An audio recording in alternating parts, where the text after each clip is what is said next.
You did, of course, mention a subscription. I feel like that is, somewhat unique to us, Skillshare as a marketplace. So could you maybe share more about, some of the considerations with a subscription model as far as when it comes to the monetization, and then also too, like how that impacts your business?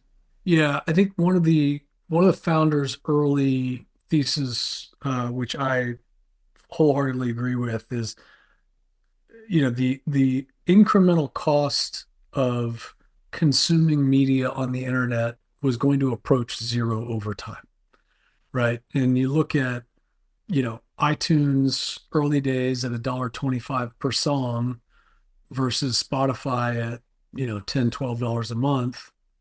Spotify killed iTunes. And guess what? iTunes is now subscription. It's all you can eat. Same thing with Netflix. Netflix killed video on demand at $4 a movie. Now you just pay Netflix and you get it all. So that all you can eat model was clearly where the world is heading. So that was one of his early areas of focus. Now, the trick then is how do you pay teachers in a way that makes sense? We pay a royalty model. There's some intricacies of that. I think the what has evolved over time, and I think has raised some recent questions. Every business wants to be a subscription model because you love the repeatability, you love the consistency, you love the forecasting. Um, there's a bit of a consumer backlash against subscription.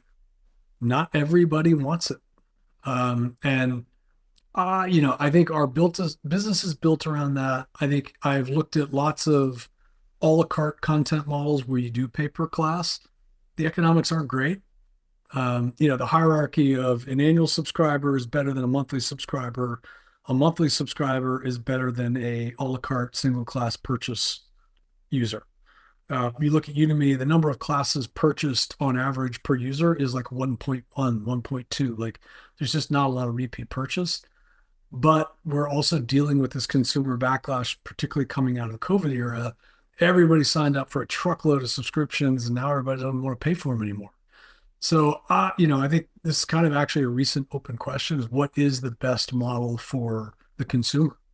And maybe it's a combination of you can pay per class and you can pay uh, subscription if that's what you want. But that's a pretty dramatic shift in a company's economics and something we would totally think about carefully before we flipped that switch. Definitely. And I guess it's also worth noting too that, not only does it impact kind of the economics of the business, but even too like how you think about kind of marketing and, acquiring customers, right? Yeah, your whole onboarding funnel changes, your whole marketing approach changes, and there are companies out there that are doing this that offer, you can pay X dollars per class or per unit, and then you can pay Y for an all-you-can-eat subscription. But it's a pretty dramatic shift in your entire user experience.